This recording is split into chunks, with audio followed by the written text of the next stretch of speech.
Hello everyone, welcome back to my channel. Today we are going to study first chapter of science of class 7, that is nutrition in plants. In class 6 you learned that food is essential for all living organism. हमने class 6 में पढ़ा था कि food all living organism के लिए essential है, ज़रूरी है।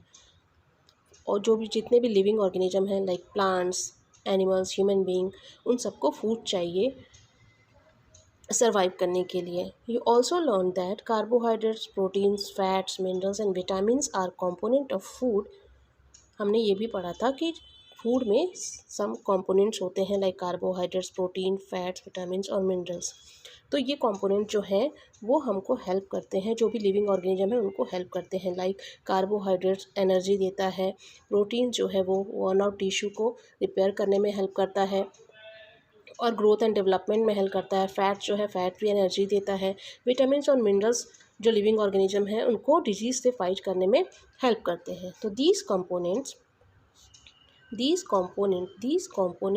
of foods are called nutrients.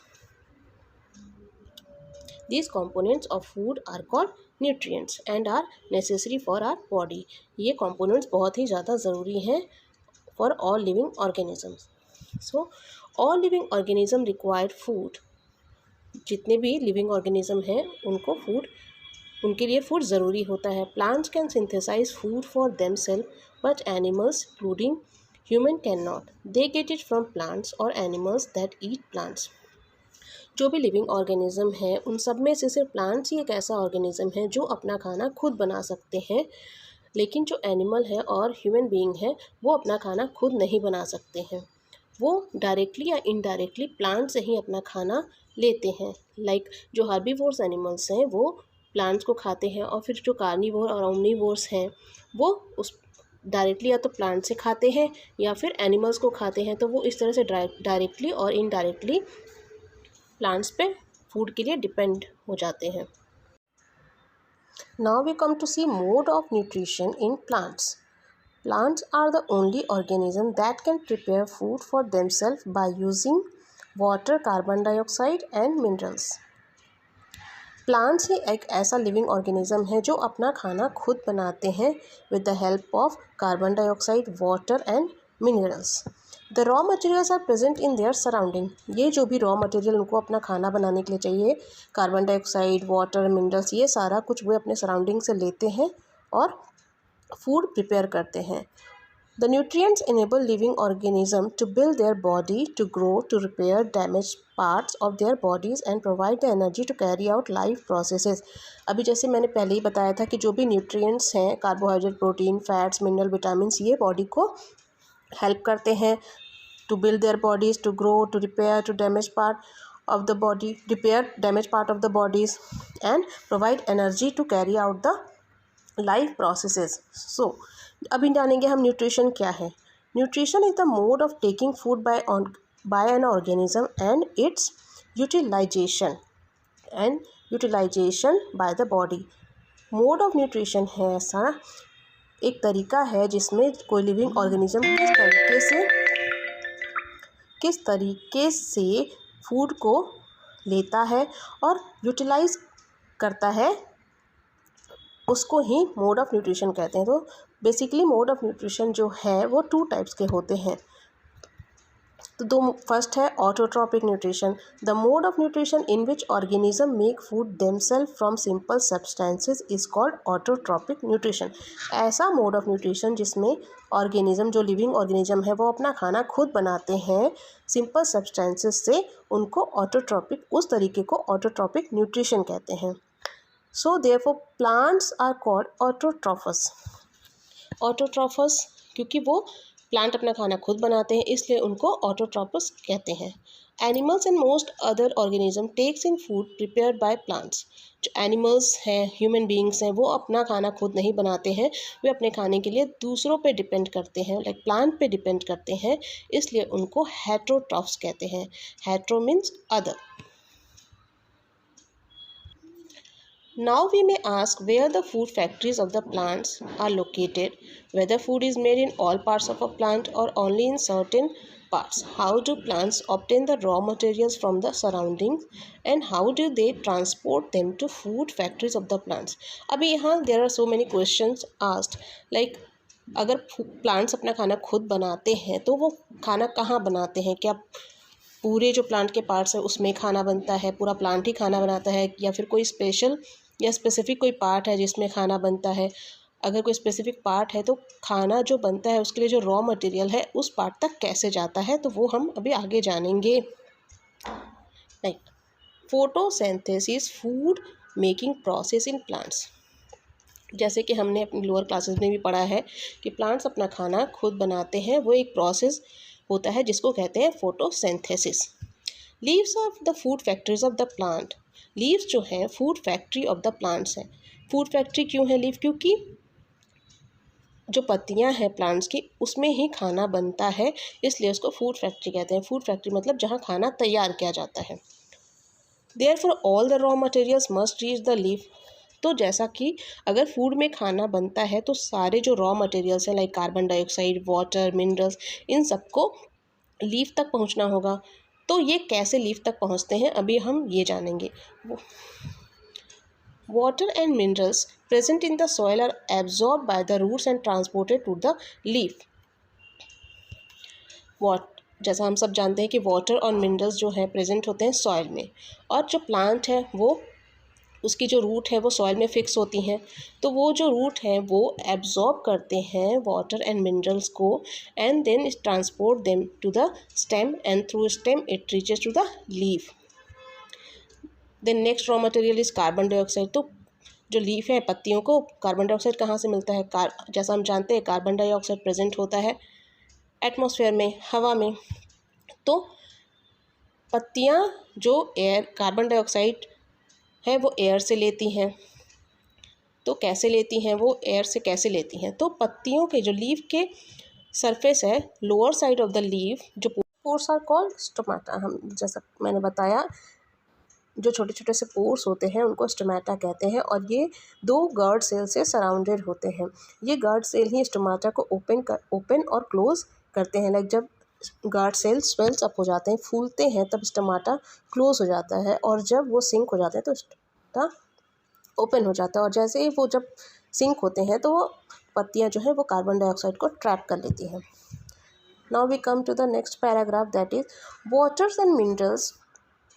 water and minerals are transported to the leaf by the vessels. अब जो ये वाटर एंड मिनरल्स एब्जॉर्ब किया गया था रूट से वो लीफ तक पहुंचाया जाता है थ्रू द वेसल्स. तो वेसल्स क्या होते हैं? वेसल्स बहुत ही पतले पतले पाइप लाइक स्ट्रक्चर होते हैं जो थ्रू आउट द प्लांट्स में रहते हैं.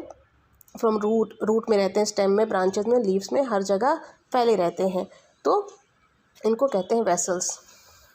तो ये पाइप जैसे होते हैं, ये रूट से जो रूट ने जो भी एब्जॉर्ब किया है मिनरल और वाटर उसको लीफ तक पहुंचाते हैं, स्टेम तक पहुंचते हैं, स्टेम से लीफ तक पहुंचते हैं और different parts of the plants में पहुंचाते हैं. तो वेसल्स की बात करेंगे तो वेसल्स क्या होते हैं? 2 टाइप्स के होते हैं. एक होता है जाइलम और एक दूसरा होता है फ्लोएम. तो रूट जो भी मिनरल और वाटर एब्जॉर्ब करते हैं वो जाइलम के थ्रू होकर different parts of the plants में पहुंच जाता है, और जो भी फिर लीव जो फूड प्रिपेयर करती हैं वो दूसरा types of vessel that is phloem. वो फ्लोएम के थ्रू फिर all different parts of the plants में वो फूड को पहुंचा देता है. तो अब वेसल्स के बारे में इन डिटेल में चैप्टर 11 में पढ़ने वाले हैं, जो कि transport of material in plants होगा. Now will come here. The leaves have green pigments called chlorophyll. हमने पहले भी पढ़ा है कि पत्तियों का रंग हरा होता है क्योंकि उसमें क्लोरोफिल होता है. तो पत्तियों में ग्रीन कलर का एक पिगमेंट होता है जो पत्तियों के सेल मतलब प्लांट का जो सेल होता है उसमें एक ऑर्गेनल होता है क्लोरोप्लास्ट. उसमें ये ग्रीन कलर का जो पिगमेंट है क्लोरोफिल वो पाया जाता है, जिसकी वजह से ही प्लांट्स का कलर ग्रीन होता है. It helps leaves to capture the energy of sunlight.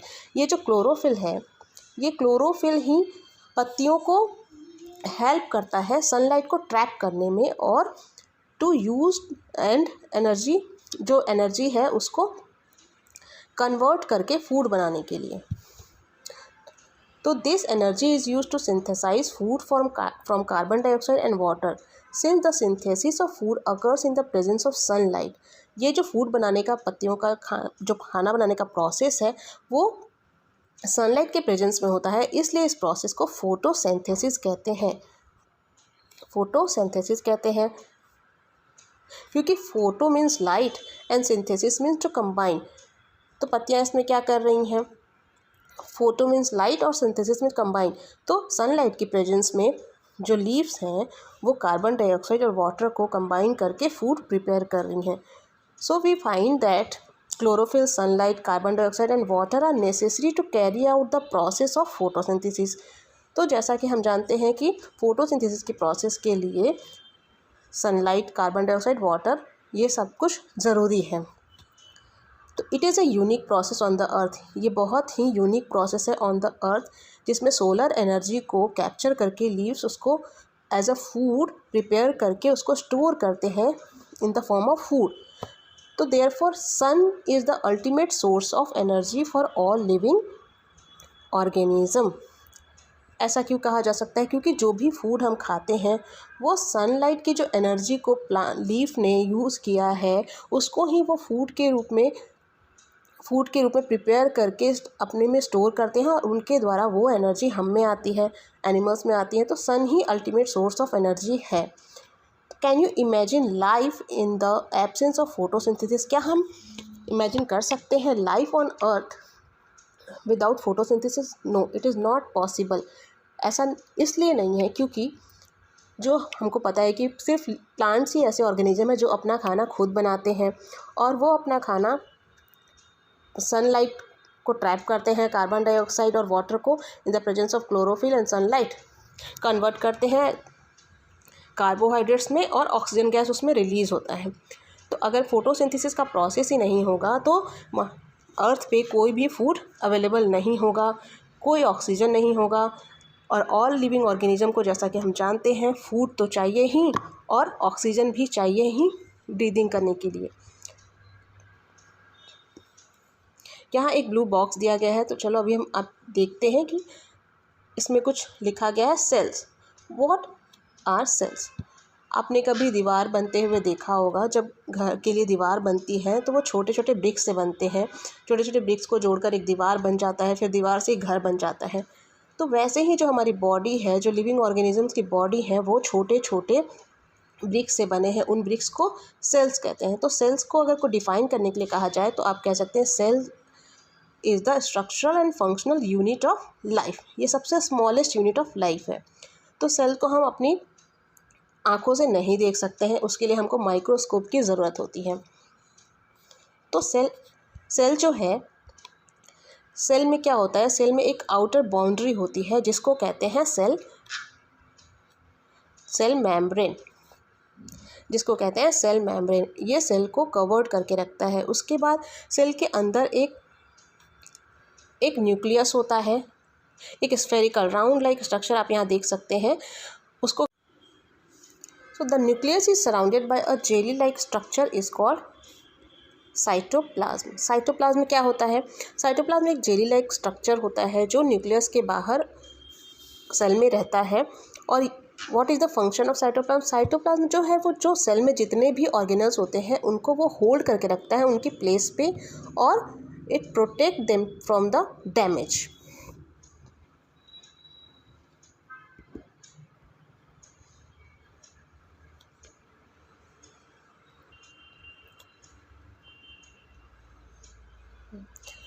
अभी हम यहाँ भी एक ब्लू बॉक्स दिया गया है, उसको पढ़ेंगे क्या है। Beside leaves photosynthesis takes place in the other green parts of the plants in green stem and green branches. The desert plants have scale or spine like leaf to reduce loss of water by transpiration.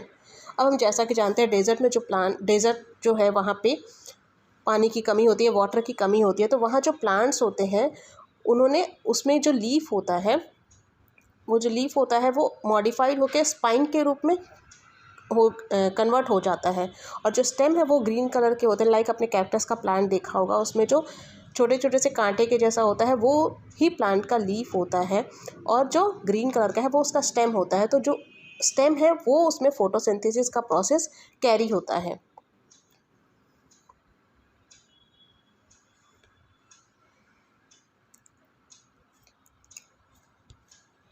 During photosynthesis, chlorophyll containing cells of leaves in the presence of sunlight use carbon dioxide and water to synthesize carbohydrates.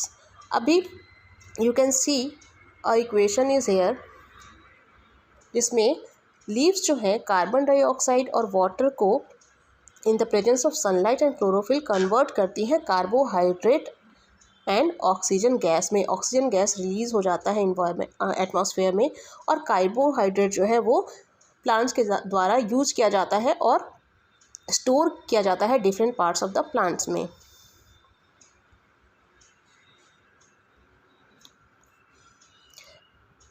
यहाँ पे एक diagram दिया गया है जिसमें आप देख सकते हैं. इसके थ्रू भी आप फोटोसिंथेसिस के प्रोसेस को समझ सकते हैं. जिसमें रूट है, रूट के द्वारा मिनरल्स एंड वाटर एब्जॉर्ब किया जाता है और फिर वो स्टेम तक पहुंचता है. स्टेम से वो लीव्स में जाते हैं और डिफरेंट पार्ट्स ऑफ प्लांट में जाते हैं. और क्लोरोफिल जो कि ऑलरेडी प्रेजेंट है लीफ में, फिर सनलाइट जो है वो क्लोरोफिल की वजह से ट्रैप कर लिया जाता है और कार्बन डाइऑक्साइड एटमॉस्फेयर से लीव्स ले लेती है थ्रू स्टोमेटा. और फिर they prepare their food and releases the oxygen gas and carbohydrate जो है वो फूड के रूप में स्टोर करते हैं.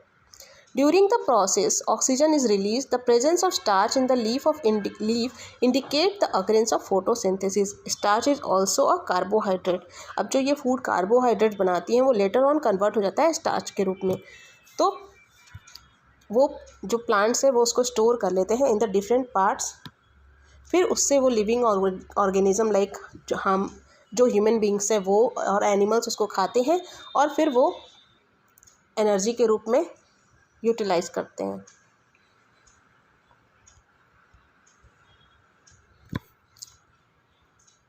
So rest of the portion of this chapter we will study in the next video. Thank you.